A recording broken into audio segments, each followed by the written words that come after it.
कल्पना कीजिए, एक ऐसी शक्ति जो असुरों का संहार तो कर दे, लेकिन खुद अनियंत्रित होकर पूरे ब्रह्मांड को नष्ट करने पर आमादा हो जाए। देवता कांप रहे हों, सृष्टि का अंत नजदीक हो, और तब महादेव खुद रणभूमि में लेट जाएं, ताकि उनकी प्रिय पत्नी का पैर उनके सीने पर पड़े और विनाश रुक जाए। जीभ बाहर निकल आए शर्म से। क्या आप जानते हैं, यह दृश्य सिर्फ एक चित्र नहीं, बल्कि शक्ति और चेतना के संतुलन का सबसे गहरा रहस्य है। बहुत समय पहले की बात है, जब त्रेता युग या द्वापर से भी पहले के कल्प में देवताओं और असुरों के बीच युद्ध छिड़ा हुआ था। स्वर्गलोक में देवराज इंद्र का सिंहासन डगमगा रहा था। असुरों की सेना ने पृथ्वी, आकाश और पाताल तीनों लोकों में आतंक फैला रखा था। इन असुरों का सेनापति था रक्तबीज, एक ऐसा भयानक दानव जिसकी तपस्या से ब्रह्मा जी प्रसन्न हो गए थे और उसे एक वरदान दिया था। हे रक्तबीज, तेरे शरीर से जितनी भी रक्त की बूंदें धरती पर गिरेंगी, उतने ही 1000 नए रक्तबीज पैदा हो जाएंगे, उतनी ही शक्ति के साथ। यह वरदान सुनकर रक्तबीज हंस पड़ा था। उसने सोचा, अब कोई मुझे मार ही नहीं सकता। उसकी सेना के साथ उसने देवताओं पर हमला बोल दिया। देवता लड़ते लड़ते थक गए। उनके अस्त्र शस्त्र रक्तबीज पर चलते, वह गिरता, लेकिन गिरते ही उसके रक्त की एक एक बूंद से नया नया राक्षस खड़ा हो जाता। युद्ध भूमि में रक्तबीजों की संख्या लाखों में पहुंच गई। देवता भागते भागते मां दुर्गा की शरण में गए। हे जगदम्बे, हे महाशक्ति, आप ही हमारी रक्षा कर सकती हैं। रक्तबीज का यह वरदान हमें नष्ट कर रहा है। मां दुर्गा ने करुणा से मुस्कुराते हुए कहा, मैं हूं ना मेरे बच्चों। वे देवताओं के दिए गए सभी अस्त्र शस्त्र लेकर सिंह, बाघ पर सवार होकर रणभूमि में उतरी। उनका रूप चंडिका का था, 10 भुजाओं वाला, हर हाथ में अलग अलग शस्त्र। उन्होंने रक्तबीज पर प्रहार किया। तलवार चली, बाण चले, लेकिन हर बार रक्त की बूंद गिरते ही नया रक्तबीज जन्म ले लेता। युद्ध और भीषण होता गया। मां दुर्गा का क्रोध बढ़ने लगा। उनकी भौहें सिकुड़ गईं। ललाट से एक भयंकर ऊर्जा फूटी। उसी ऊर्जा से प्रकट हुई महाकाली। मां काली का रूप देखकर स्वयं देवता भी सिहर उठे। उनका रंग गहरा काला, जैसे रात का अंधेरा। लाल लाल आंखें जिनमें आग धधक रही थी। माथे पर तीसरी आंख जो क्रोध से जल रही थी। बाल बिखरे हुए, मुंह से लंबी जीभ लटक रही थी। गले में मुंडों की माला, कमर में कटे हाथों की माला। वे नग्न थीं, केवल बाघ की खाल लपेटे हुए। एक हाथ में खड्ग, दूसरे में खोपड़ी का कटोरा, तीसरे में पाश, चौथे में त्रिशूल। उनकी गर्जना से ब्रह्मांड कांप उठा। ओम क्रीं कालिकाय नमः। उनकी जयकार गूंजी। काली मां रणभूमि में कूद पड़ी। उनके पैरों की ठोकर से धरती हिलने लगी। वे रक्तबीजों की सेना पर टूट पड़ी।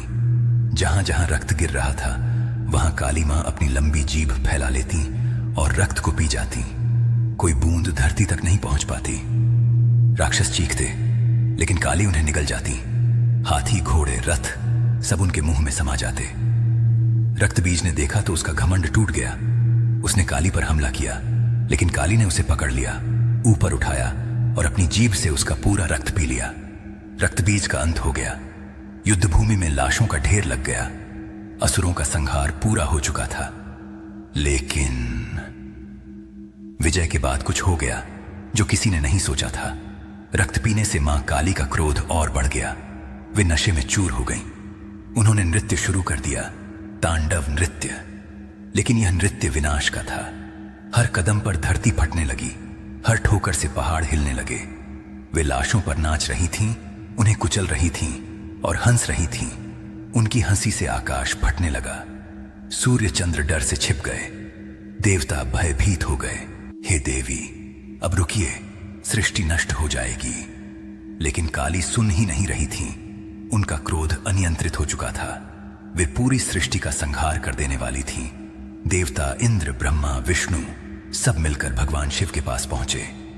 हे महादेव, आप ही शक्ति के पति हैं। आप ही उन्हें शांत कर सकते हैं। अगर काली यूं ही नाचती रही तो ब्रह्मांड का अंत हो जाएगा। शिव ने शांत मुस्कान से कहा, जो होना है वह होगा, लेकिन सृष्टि की रक्षा जरूरी है। महादेव उठे। वे रणभूमि की ओर चले। जहां काली नाच रही थी, वहां पहुंचकर उन्होंने कुछ नहीं कहा। न कोई मंत्र, न कोई शस्त्र।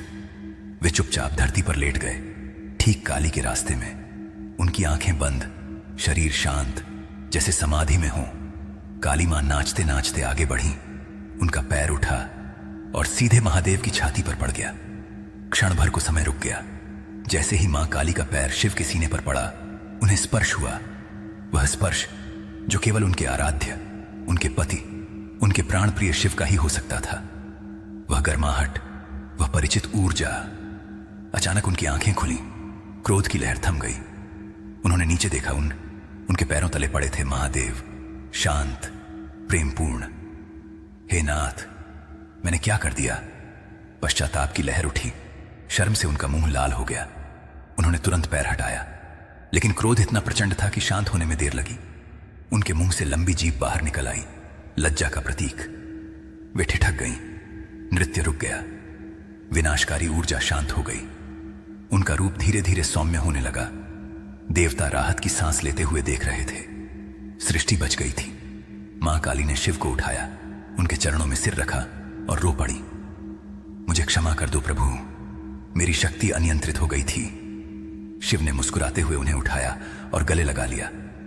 शक्ति बिना चेतना के अनियंत्रित हो जाती है प्रिय, और चेतना बिना शक्ति के शव के समान। हम दोनों एक हैं। शिव शक्ति, पुरुष प्रकृति। जब शक्ति उन्मत्त हो जाए तब चेतना उसे संतुलन देती है। इस घटना के बाद से मां काली का वह रूप प्रसिद्ध हो गया, दक्षिणा काली का रूप। जहां वे शिव पर दाएं पैर से खड़ी हैं, जीभ बाहर निकली हुई, लेकिन अब शांत और करुणामयी। यह कथा सिर्फ एक पौराणिक कहानी नहीं है, यह ब्रह्मांड के मूल सिद्धांत को दर्शाती है। शक्ति, काली और चेतना, शिव का संतुलन। काली प्रतीक हैं ऊर्जा, गति, क्रिया और विनाश की।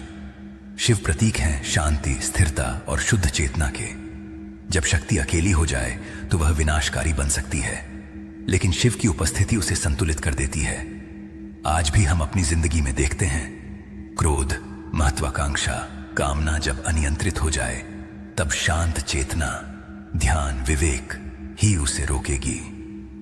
मां काली हमें सिखाती हैं कि विनाश भी जरूरी है, पुराने को मिटाकर नए का निर्माण करने के लिए। लेकिन वह विनाश संतुलित होना चाहिए। इसलिए मंदिरों में जब आप मां काली की मूर्ति देखें, शिव पर पैर रखें, जीभ बाहर, तो याद रखें, यह शर्म नहीं बल्कि संतुलन का प्रतीक है।